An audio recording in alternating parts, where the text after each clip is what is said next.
Hello and welcome to the podcast. This is Ron's Amazing Stories. We have stories that should thrill you a little and chill you a little. It's amazing. What you'll hear are adventures sent in by you guys, classic stories from the pulp mags, and episodes from the golden age of radio. We have special segments like Ghost Stories with Sylvia. That's amazing. And These Are Your Stories. So settle in for the next hour and enjoy the show. One more thing. You just might want to prepare yourself to be taken away from today.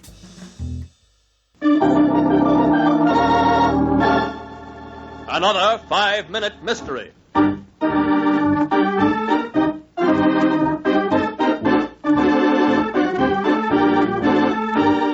This 5-minute mystery is being brought to you by the world of infamous train rides. On this FFM, we board a train of both murder and mystery. Really try to sell something? I am. I'm hoping that you will listen to the story. Good luck with that. Inspector Howard, I asked to have you come up here today because I wanted to explain this case in person. Well, I'm anxious to hear about it, sir. On the 6:54 train from Chicago West today, there'll be a private car. In that car will be James Mayhew. He's carrying with him almost $1 million in jewels, which he wishes to take to the West Coast. He trusts no one with them. Whew. Now, I want you to watch the entrance to that private car like a hawk. One of our trainmen, Mr. Barnes, will join you at the train. He'll have a letter from me. All right, sir. I'll do my best to prevent an accident. You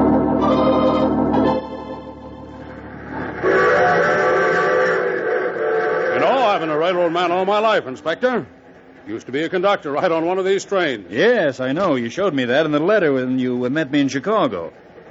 By the way, you're sure Mayhew is alone in there? Yes, except for the steward.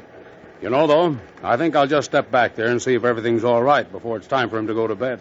Okay, I'll wait here for you. Mr. Inspector! Mr. Inspector! Yeah, what's the matter? I'm the steward for Mr. Mayhew's car, sir. An awful thing has happened. Yeah, what is it? Well, they sent me to the galley for something. Well, sir, when I came back, Mr. Barnes was gone, and there was Mr. Mayhew, shot, sir. Shot right through the head. Well, come on, let's get in there fast. Where is he? Right there, sir. Right there on the floor. He's dead, all right. Where's Barnes? I don't know, sir. I don't know. He was gone when I came back. Yeah, what's that? I don't know, sir. Hey, quick, it's in that locker. Open it up. Barnes! What's happened? Here, wait, I'll have that gag off in a jiffy. Boy, that steward. Hold him. Grab him quick before he gets away. No. He hit me over the head and then bound and gagged me. I came to when he put me in that locker there. Then I heard a shot. His Mayhew. Yes, he's dead, Barnes. Shot through the head. The jewels. I haven't had time to look. Search the steward. He has them. He'd planned to throw me off the train and make his getaway at the next stop. Did you notice what time it was when you came to, Barnes? Yes, I did. I got my hands free and I could see through one of the air holes. It was 9 minutes to 11. I didn't do it, sir. I swear I didn't. I'm sure you didn't, Stewart. In fact, just to prove it, Barnes, I'm putting you under arrest, at least until we can reach Chicago by telephone. In just a moment, we'll see why the inspector arrested Barnes instead of the steward. But first...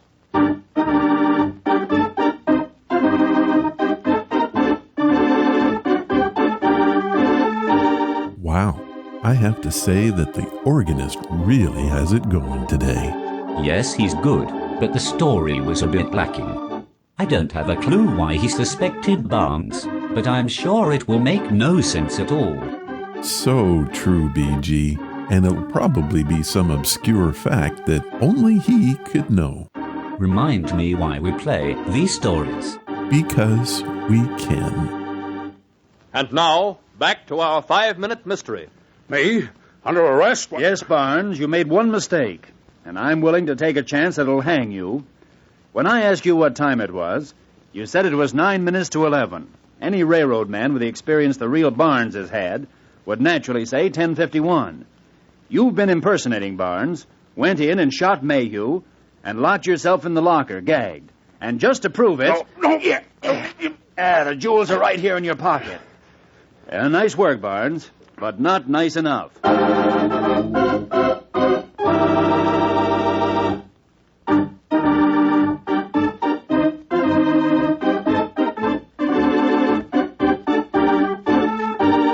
Well, I gotta say, that was pretty weak. 1051? Really? At least Barnes was dumb enough to keep the diamonds. There is that, but I was also troubled. Oh, why is that? Well, the investigator complimented Barnes on his work. Well, to be fair, it was a good plan. And you call me an idiot. Well, you are.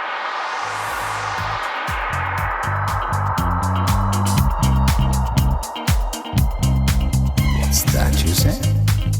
Hello, and welcome to the podcast. This is episode 555, one of those numbers that seem like a milestone to me. I've titled this one Old and New. I took some stuff from some old shows and gave them a bit of a facelift. I also created some new stuff like the story of the infamous Tunguska event in Siberia. I think you're going to like this one. So, what do you say we get to the show?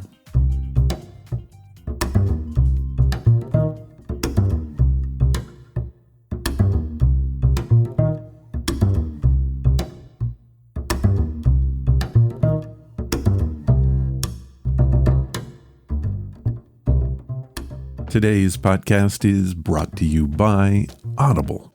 Get a free audiobook and a 30-day free trial at audibletrial.com/Ron's Amazing Stories. Audible has sponsored the show now since July of 2019. We have reviewed more than 140 audiobooks, and the list keeps growing. Did you know that Audible has over 200,000 books available? And a lot of those are included in the free catalog. Audible is amazing, and it is the perfect companion to Ron's Amazing Stories. If you like this podcast, you're going to love Audible. So what am I listening to? The Old Man by Thomas Perry, narrated by Peter Berkerot. A few weeks ago, I was looking for something to watch. I took a look at FX and came across The Old Man. What intrigued me was the fact that it starred Jeff Bridges. He's one of my favorites. So I set it up to record, and Bob's your uncle. I loved the series. However, there were some holes. Even though there were quite a few episodes, I felt like there was something missing. So, what do? Well, I headed to Audible, and sure enough, there is a novel. And it is so much better than the series. To all appearances, Dan Chase is a harmless retiree in Vermont with two big mutts and a grown daughter that he keeps in touch with by phone. But most 60-year-old widowers don't have multiple driver's license, savings stockpiled in banks all across the country, and a bug-out kit with 2 Beretta Nanos stashed in a spare bedroom closet. And most have not spent decades on the run. Here's a clip from the book. The police were about the way he'd expected them to be in this situation. A man who had owned a home in town for 19 years, paid taxes, and lived without afflicting his neighbors was awakened by his dogs when an armed man broke into his house tonight. The armed man fired a round at the homeowner, who shot him through the heart. The cops took the victim's statement, dusted the house for fingerprints, took photographs, and bagged the obvious stuff. Both weapons, the ejected brass casings, and the bullet the attacker fired into the woodwork. Before the body was removed, they expressed the opinion that what had happened was unfortunate, but not very far out of the ordinary as home robberies went. The only part that Chase regretted a little was not removing the silencer from the shooter's pistol. Having a silencer seemed un-burglar-like to him, and sure as hell would make some cop scratch his head. The saving fact was that although silencers were illegal in Vermont, the house was half a mile from New Hampshire, or anybody who wanted a silencer could pay $200 for the federal transfer tax and have one. The police had been sympathetic, and they hadn't even told him not to leave town. They would probably think of that in a day or two, but they wouldn't call him before midday tomorrow because he was a local man who'd had a shock and lost half a night's sleep. They would not be too far wrong. But right now, the crime victim was driving at 75 miles an hour southbound down Interstate 89. He took out the first of the prepaid cell phones and dialed his daughter Emily's number. "Hello?" Her voice was raspy. She must be in bed, stretching to reach the phone. "Hi, kid. It's me. I'm really sorry to call at this hour, but it's finally happened. One of them found me at the house, so I'm on the road." "Are you bringing the dogs to me?" "Maybe eventually. Right now, no. Dave and Carol have been through a lot tonight. I think they need time with me before I do anything like that. Come to think of it, so do I." "Jesus, Ted." "I know, honey. I only called you so you wouldn't think they got me or something. I can't help what's already happened. You'll be all right. There's nothing in the house that links me to you. No papers, no pictures, and to the extent I can accomplish it, no prints of yours or DNA. I always clean the place after you leave. I'm going to be able to hold on to this phone a few more days, but no more than a week. If you need it, call me. Here's the number. I can see it on my screen." "Oh, yeah." "I hate this," she said. "I hate it, and it never had to happen." "We're not sure yet if anything did happen." "You just said it happened. I assume there's a dead man in your house." "They moved him pretty quickly. This happened in Vermont, honey. It was a slow night." "Right. But it happened," she said. "I'm sorry, but you're out of this mess and free from it. I'm glad." "What bullshit. Nobody who loves anybody is ever free from anything." "I meant you to be." "I know you did. So now I have more money than a princess, only I'm still afraid to spend it. And my father is on a cell phone on a highway bullshitting me because he thinks he might not get to talk to me again." "It probably won't be that bad." "I hope not, but don't take any chances. If you have to, you can rent a motel room and leave the dogs in it, and I'll be there to pick them up as soon as a human being can take a plane there. If you're with them, I'll take all three of you." "I've never doubted it," he said. He drove in silence for a few seconds. "You're awfully quiet," she said. "I'm really sorry." "I get that," she said. "I've always gotten that." "It doesn't hurt to repeat it." "Yes, it does. It all hurts." "I guess you've got to get ready for work, don't you?" "Yes." "I love you." "Obviously. And I love you. Call me when you can." 35 years ago, a young hotshot in Army intelligence, Chase, was sent to Libya to covertly assist the rebel army.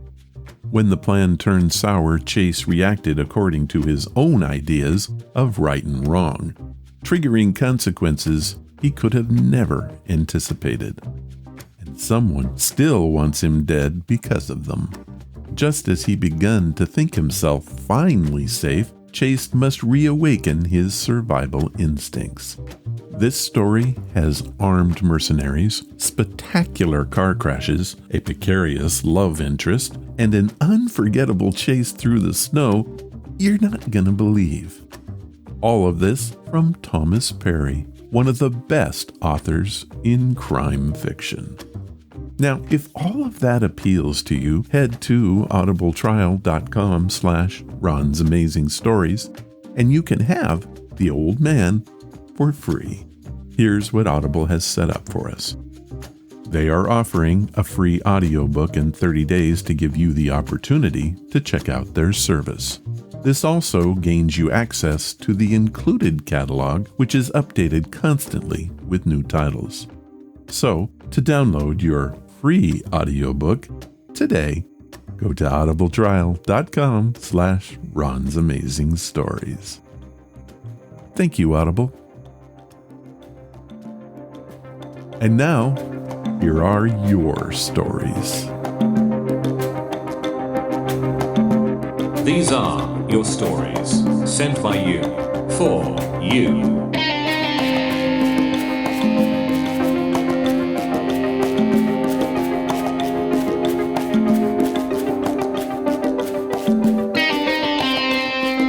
You guys keep sending in your stories, and I keep reading them. Just a reminder, if you want to tell your story yourself, that's always an option.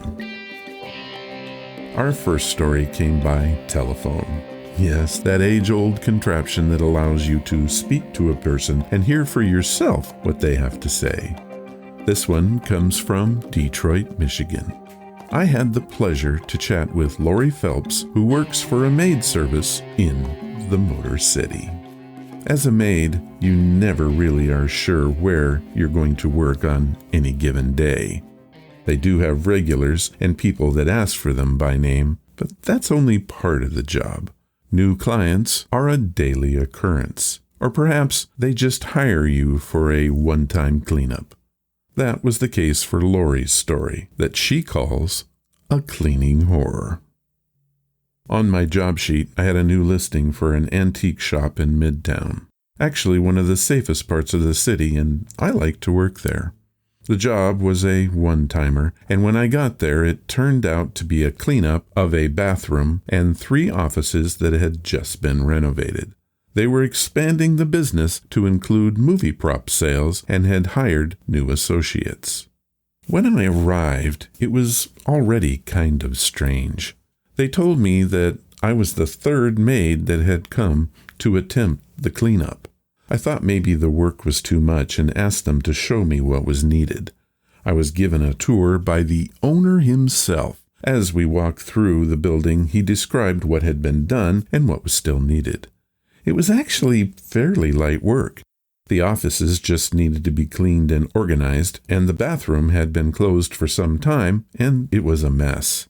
I decided to start there, and within a few hours had the place spick and span. Before I moved on, I had the owner check my work, and he was very pleased. It was then he asked me if I'd heard any strange noises or had anything happen. I wasn't sure how to answer the question. Nothing strange had happened, but it was kind of icky. You get used to that as a maid.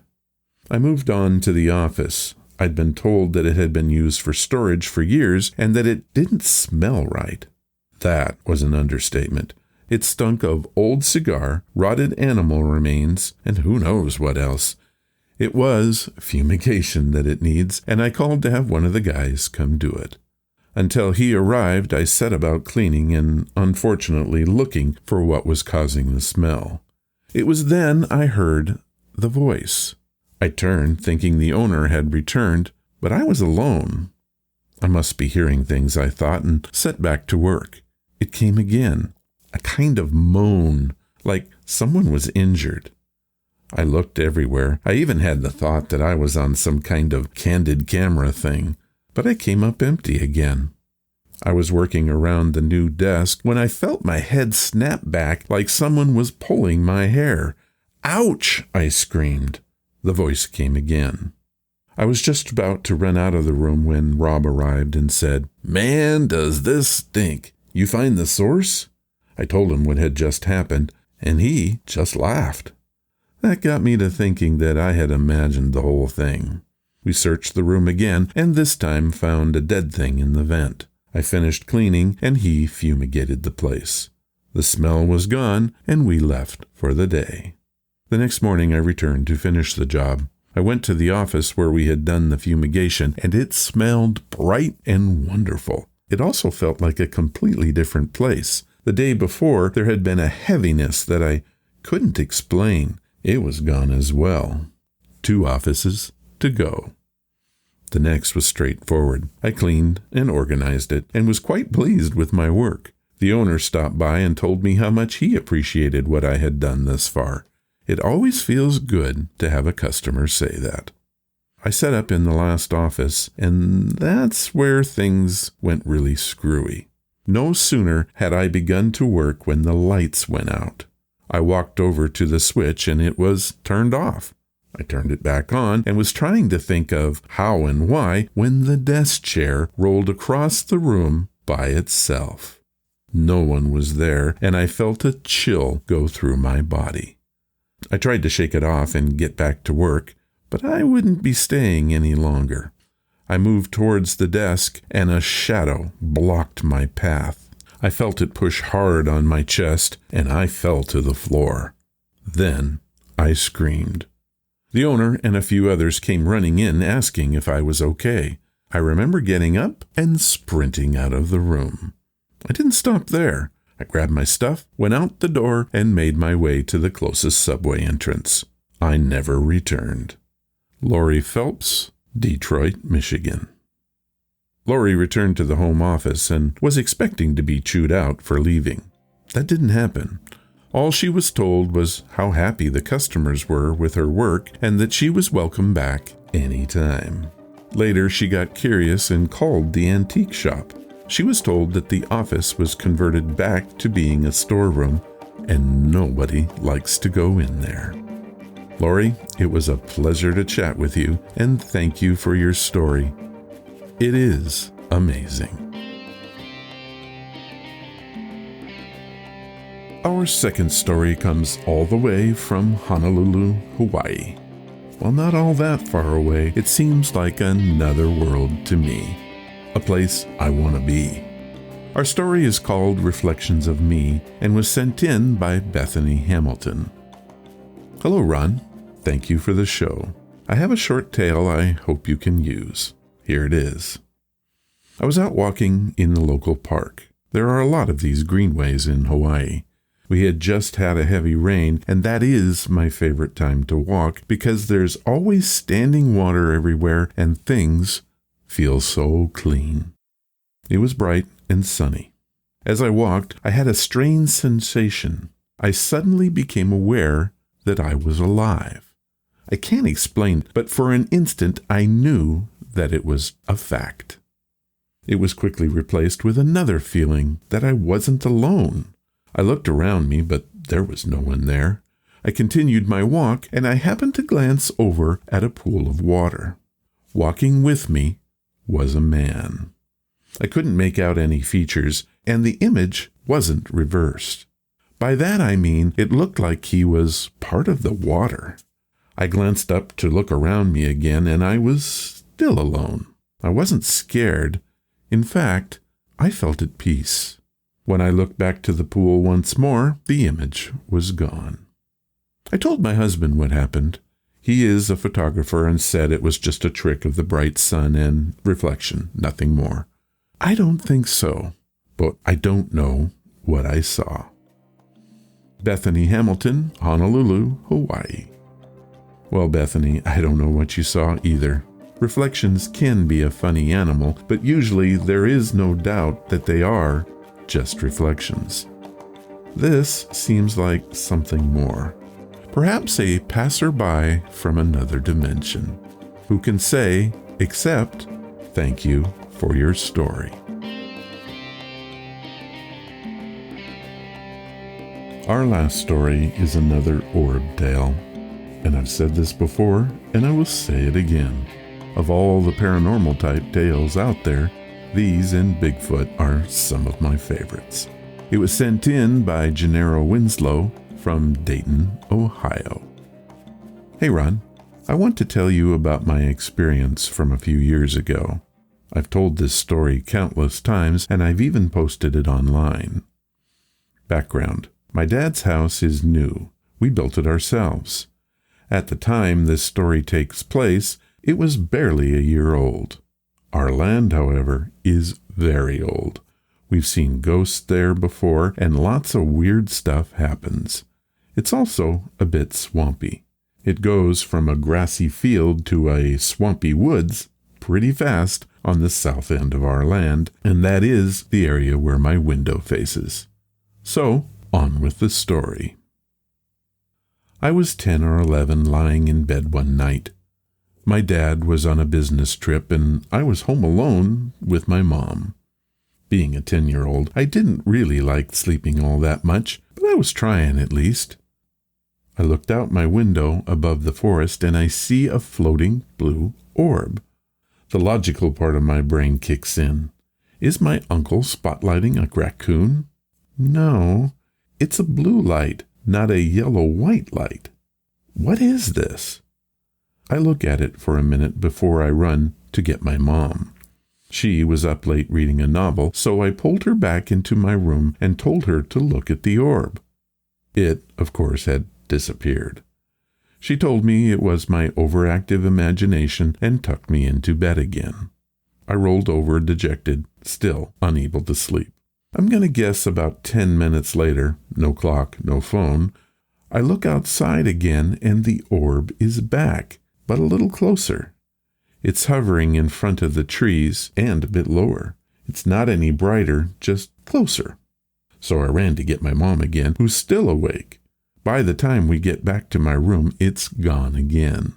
This happened a few more times. Each time, the orb was getting closer. My mom had gotten very annoyed with me and told me not to bother her again after the 4th or 5th time. I'm still lying in bed looking out the window when it appears directly outside the glass. I'm frozen in fear. What is it? What did it want? Was it going to hurt me? Why? It floated through my window and into my room. It was an orb, but it was not completely illuminating my room. It was just a faint glow. It keeps floating closer to me until it's at the foot of my bed, and then I black out. I wake up some time later. The moon was still in the same general location, so not too long. I run to my window to see if the orb is still there, but instead I'm greeted with a flash of memory from some other time.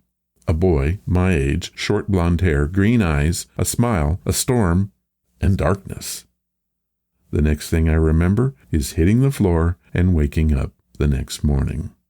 This isn't the first time I saw that boy. I've seen him before, in a dream, when I was a little girl. But I won't get into that here, since that was a dream and not a real encounter.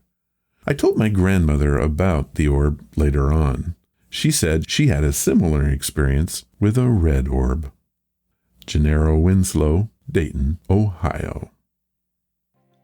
Amazing story, Gennaro. I've heard many stories about orbs, and none of them have ever been negative. This, you could argue, is borderline, but reading between the lines, I got the impression that you had a fondness for that boy in your dream. Also, the fact that your grandmother had a similar experience adds much to its credibility. Thank you for sharing your story with us.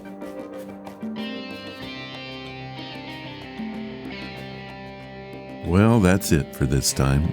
If you have a story that you want to share, head to the main website at ronsamazingstories.com. Click on the story submission banner, leave your story, give it a title, and please tell me where you're from.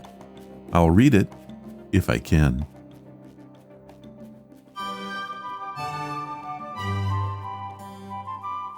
As read by Amazing Stories, read by amazing people.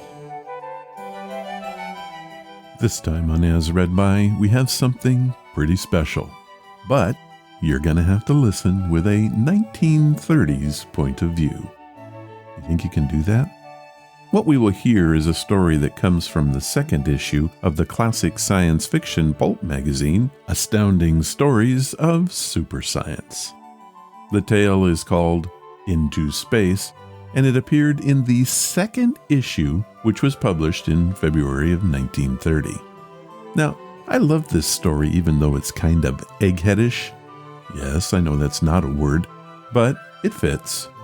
The science is, well, it makes sense, but it's mostly nonsense. Please enjoy Into Space, read for us by Steven Bateman. Many of my readers will remember the mysterious radio messages which were heard by both amateur and professional shortwave operators during the nights of the 23rd and 24th of last September, and even more will remember the astounding discovery made by Professor Montesquieu of the Lick Observatory on the night of September 25th.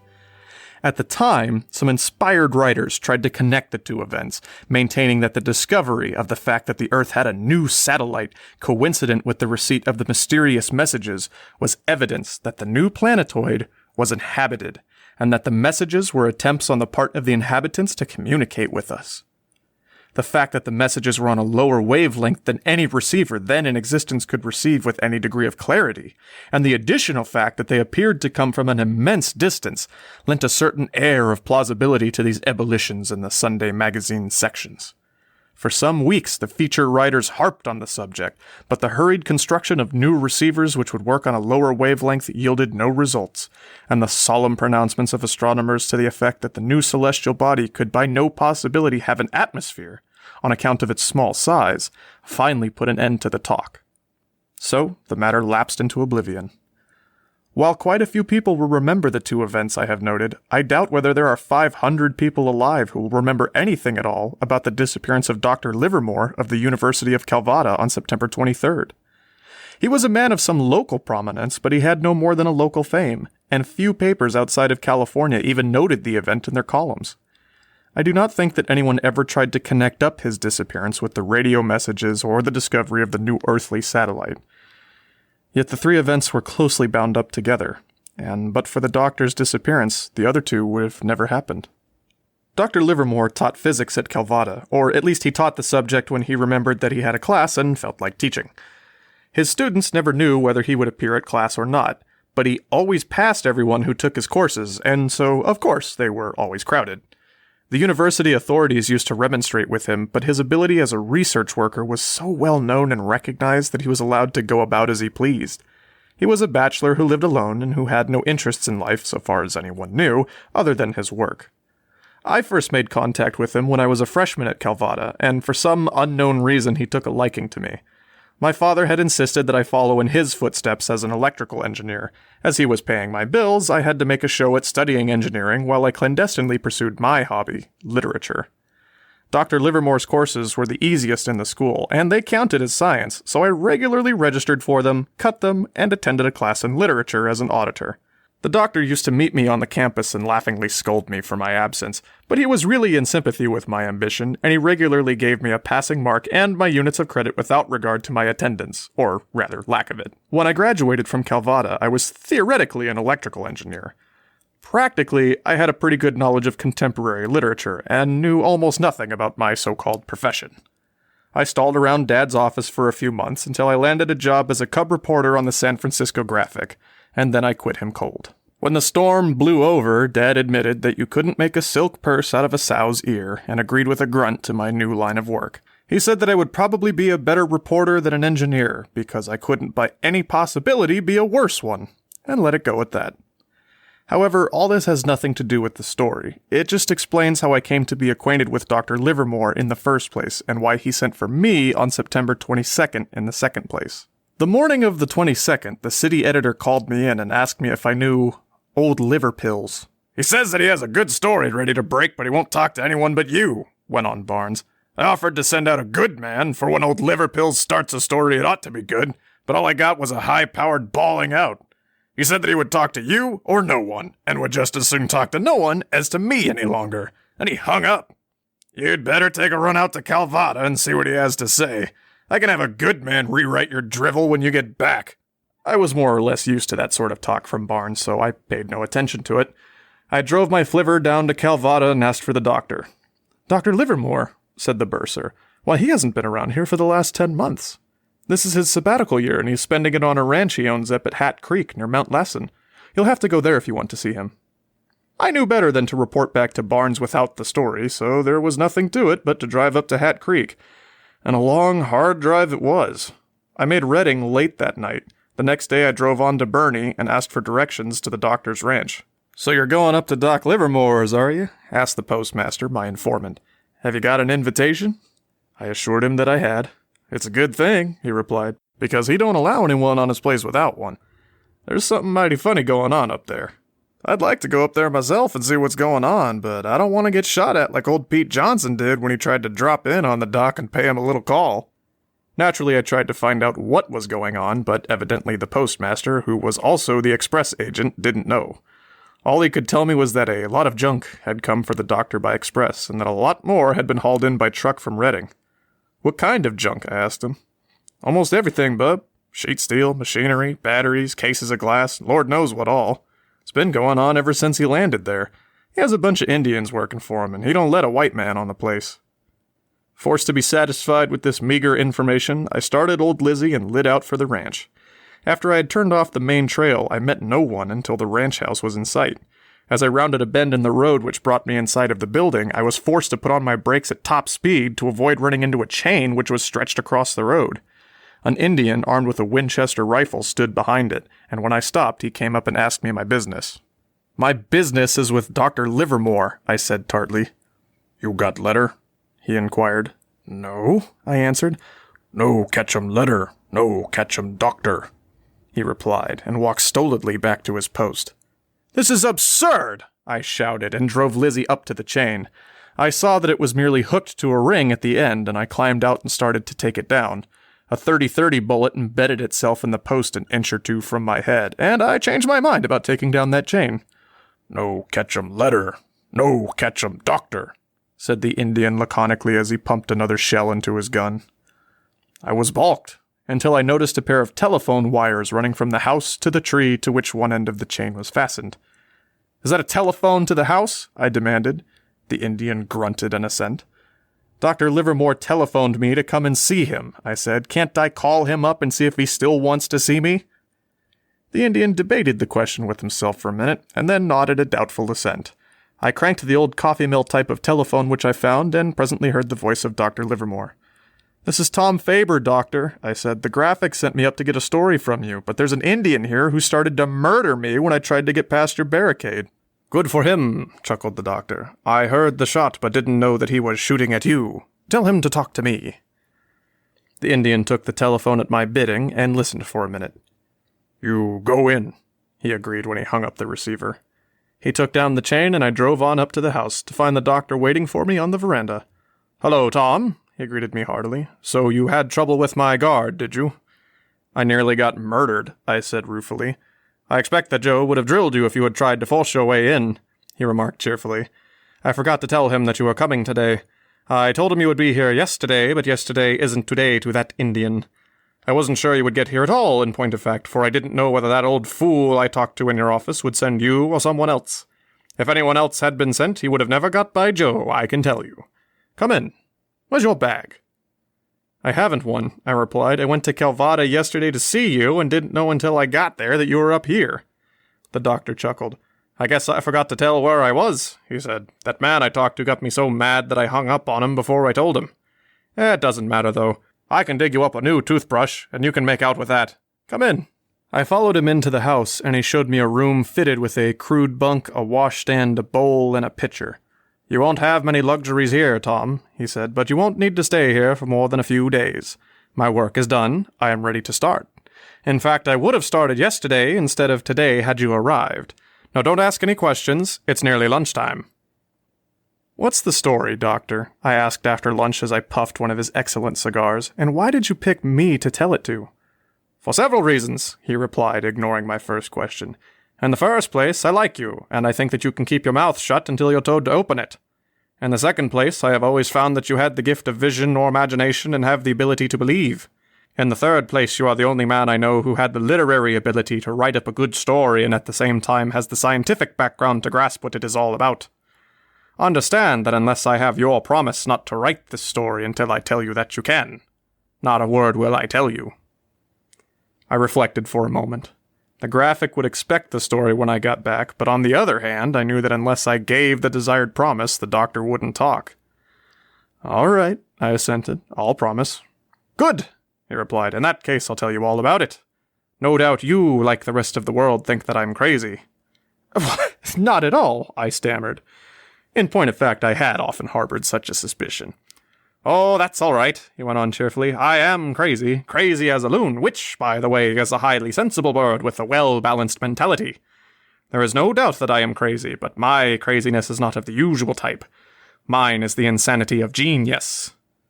He looked at me sharply as he spoke, but long sessions at poker and the San Francisco Press Club had taught me how to control my facial muscles, and I never batted an eye.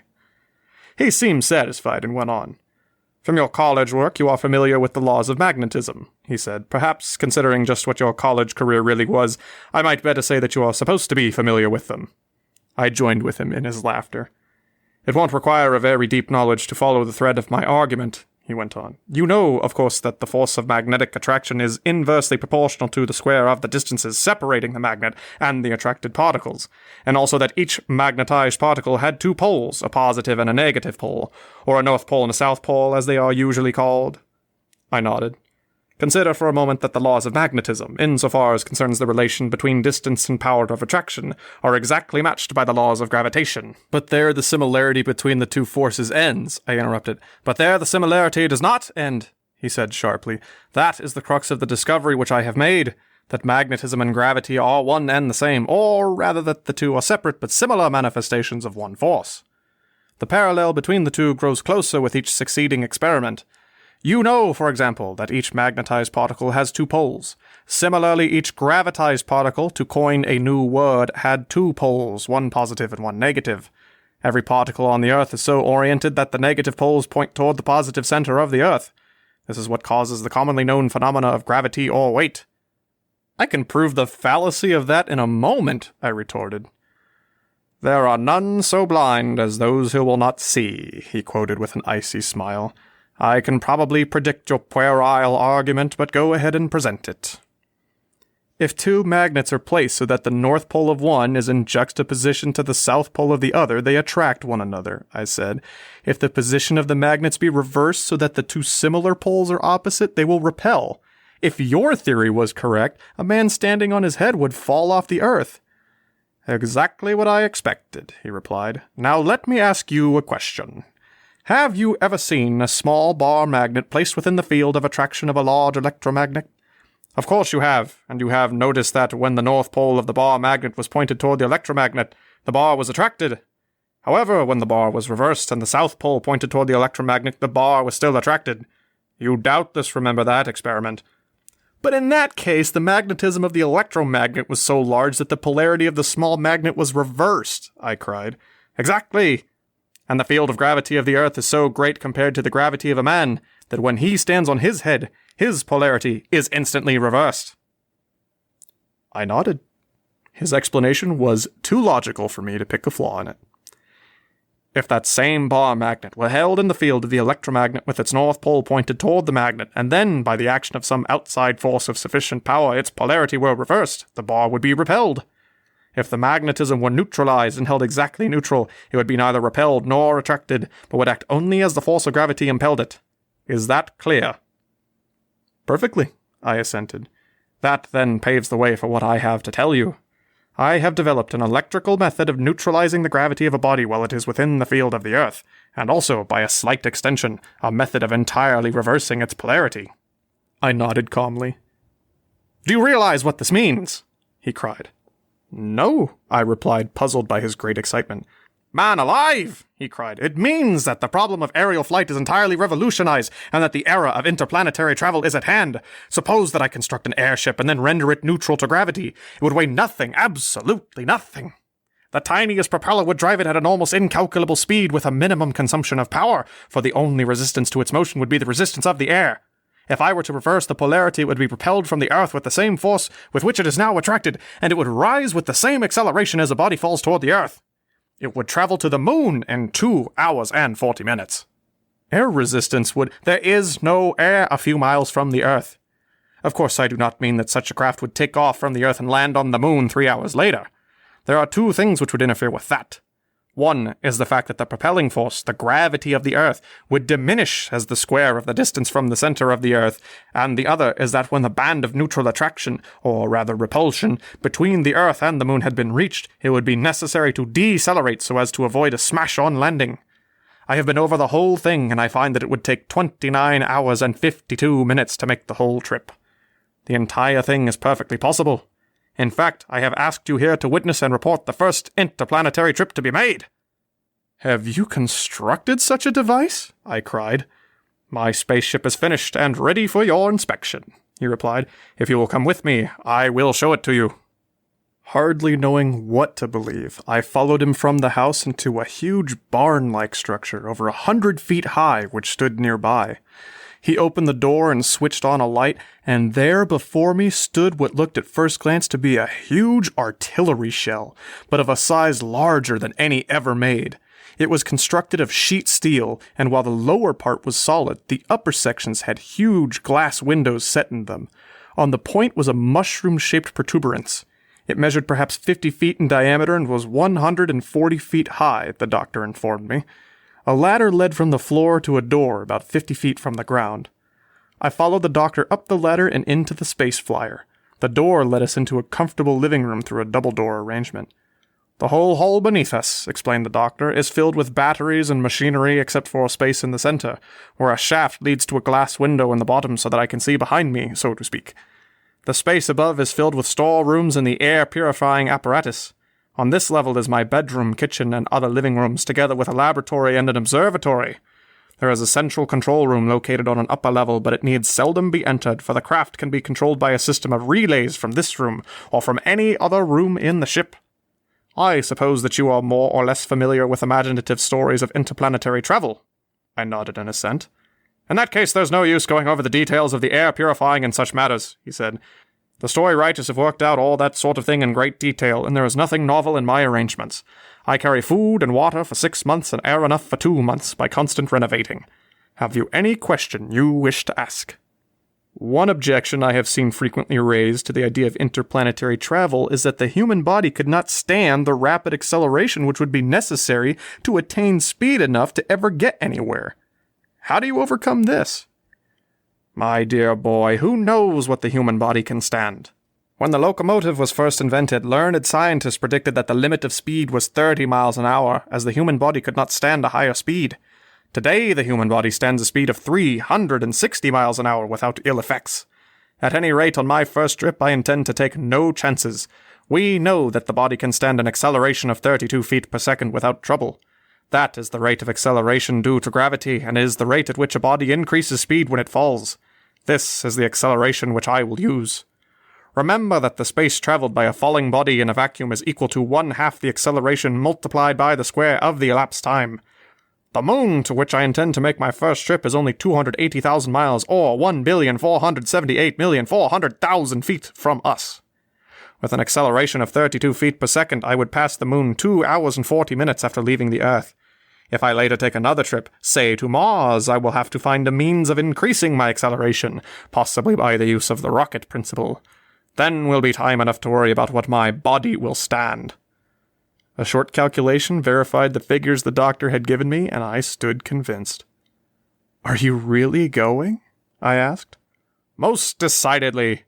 To repeat, I would have started yesterday had you arrived.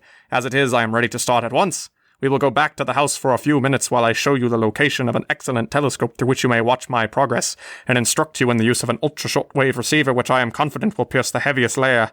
With this, I will keep in communication with you, although I have made no arrangements for you to send messages to me on this trip. I intend to go to the moon and land. I will take atmosphere samples through an airport, and, if there is an atmosphere which will support life, I will step out on the surface. If there is not, I will return to the Earth." A few minutes was enough for me to grasp the simple manipulations which I would have to perform, and I followed him again to the space flyer. "How are you going to get it out?" I asked. "Watch," he said. He worked some levers and the roof of the barn folded back, leaving the way clear for the departure of the huge projectile. I followed him inside and he climbed the ladder. "When I shut the door, go back to the house and test the radio," he directed. The door clanged shut and I hastened into the house. His voice came plainly enough. I went back to the flyer and waved him a final farewell, which he acknowledged through a window. Then I returned to the receiver. A loud hum filled the air, and suddenly the projectile rose and flew out through the open roof, gaining speed rapidly until it was a mere speck in the sky. It vanished. I had no trouble in picking him up with the telescope. In fact, I could see the doctor through one of the windows. "I have passed beyond the range of the atmosphere, Tom," came his voice over the receiver, "and I find that everything is going exactly as it should. I feel no discomfort, and my only regret is that I did not install a transmitter in the house so that you could talk to me. But there is no real necessity for it. I am going to make some observations now, but I will call you again with a report of progress in half an hour." For the rest of the afternoon and all of that night, I received his messages regularly, but with the coming of daylight, they began to fade. By 9 o'clock, I could get only a word here and there. By noon, I could hear nothing. I went to sleep hoping that the night would bring better reception, nor was I disappointed. About 8 o'clock, I received a message, rather faintly, but nonetheless distinctly. "I regret more than ever that I did not install a transmitter so that I could learn from you whether you are receiving my messages," his voice said faintly. "I have no idea of whether you can hear me or not, but I will keep on repeating this message every hour while my battery holds out. It is now 30 hours since I left the Earth, and I should be on the moon according to my calculations. But I am not, and never will be. I am caught at the neutral point where the gravity of the Earth and the moon are exactly equal. I had relied on my momentum to carry me over this point. Once over it, I expected to reverse my polarity and fall on the moon. My momentum did not do so. If I keep my polarity as it was when left the Earth, both the Earth and the moon repel me. If I reverse it, they both attract me, and again I cannot move. If I had equipped my space flyer with a rocket so that I could move a few miles, or even a few feet from the deadline, I could proceed. But I did not do so, and I cannot move forward or back. Apparently I am doomed to stay here until my air gives out. Then my body, entombed in my spaceship, will endlessly circle the Earth as a satellite until the end of time. There is no hope for me, for long before a duplicate of my device equipped with rockets could be constructed and come to my rescue, my air would be exhausted. Goodbye, Tom. You may write your story as soon as you wish. I will repeat my message in 1 hour. Goodbye." At 9 and at 10 o'clock, the message was repeated. At 11 it started again, but after a few sentences, the sound suddenly ceased and the receiver went dead. I thought that the fault was with the receiver, and I toiled feverishly the rest of the night, but without result. I learned later that the messages heard all over the world ceased at the same hour. The next morning, Professor Montesquieu announced his discovery of the world's new satellite. Did you enjoy that? I have to say I did, and I found it fascinating. Such a rich tale and read so very well. Steven Bateman is a regular at LibriVox.org, and I highly recommend all of his stories. Analog Science Fiction and Fact is a science fiction magazine published under various titles since 1930. It was originally titled Astounding Stories of Super-Science. The first issue was dated January of 1930. It was published by William Clayton and edited by Harry Bates. Now, Clayton went bankrupt in 1933, and the magazine was then sold to Street & Smith. The new editor, F. Orland Tremaine, made Astounding the leading pulp magazine of its time. Over the next few years, it published many stories that became classics in the field, including Isaac Asimov's Foundation series, which was recently made into a television series by Apple. Astounding also produced several novels and stories by the great Robert A. Heinlein. They were both part of a period of time that is often referred to as the golden age of science fiction. The magazine continues on today as a bi-monthly publication. It can be purchased as both an ebook and a printed magazine, and it's still really good.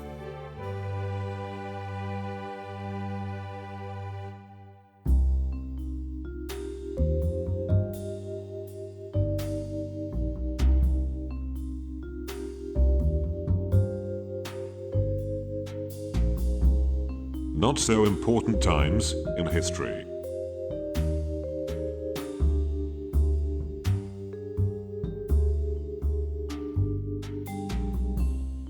In this segment, we take a look at historical events that may otherwise go unnoticed.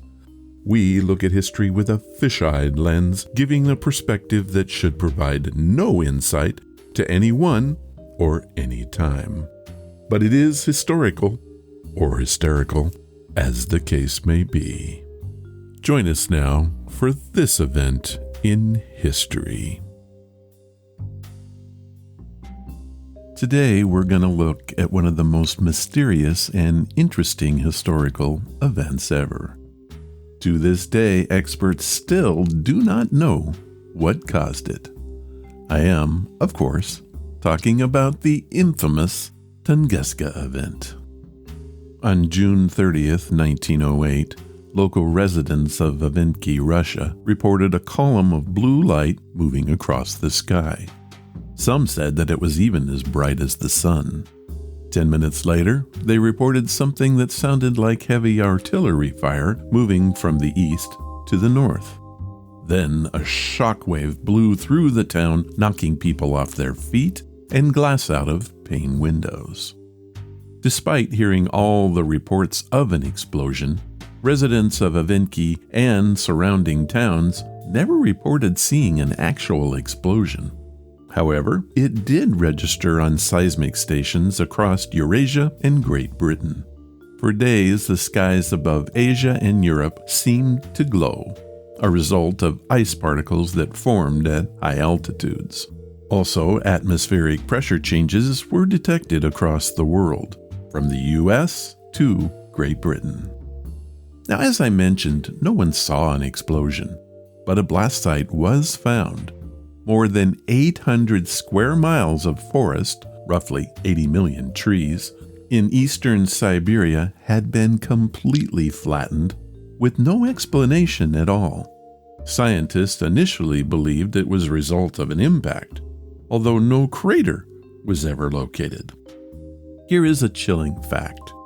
For an area that large to be completely flattened, the energy of the airburst would have had to be roughly 10 to 15 megatons, the same amount of energy put out by the atomic bomb the U.S. dropped on Bikini Atoll in July of 1958. Pretty impressive. Scientists of the time worked feverishly to discover what had caused the blast. Fear swept around the world. After all, an explosion of that magnitude could easily wipe out any metropolitan area.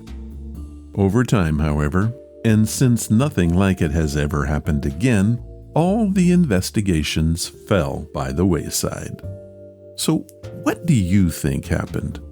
The most common explanation nowadays is that the event occurred in space and was caused by the airburst of a meteoroid as it exploded above the atmosphere. Another explanation? Well, that an alien race wanted to test a new weapon. Me personally, I like option 1 better.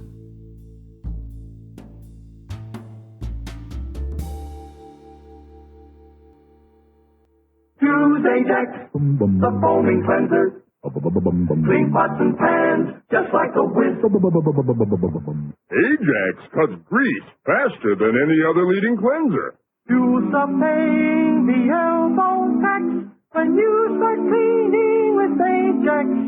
Ajax really polishes as it cleans. So use Ajax, the foaming cleanser. Flush the dirt right down the drain. My gosh, they're right. Foaming action Ajax makes even the dirtiest pan shine like new in a jiffy. So use Ajax.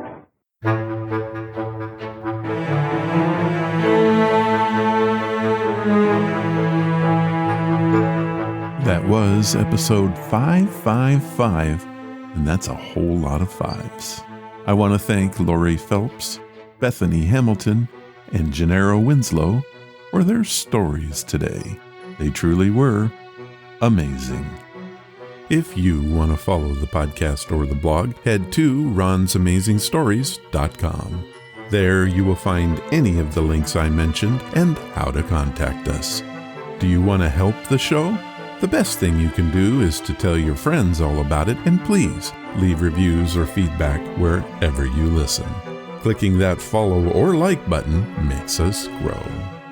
Thank you for listening, and I hope you come again to find out what are Ron's Amazing Stories.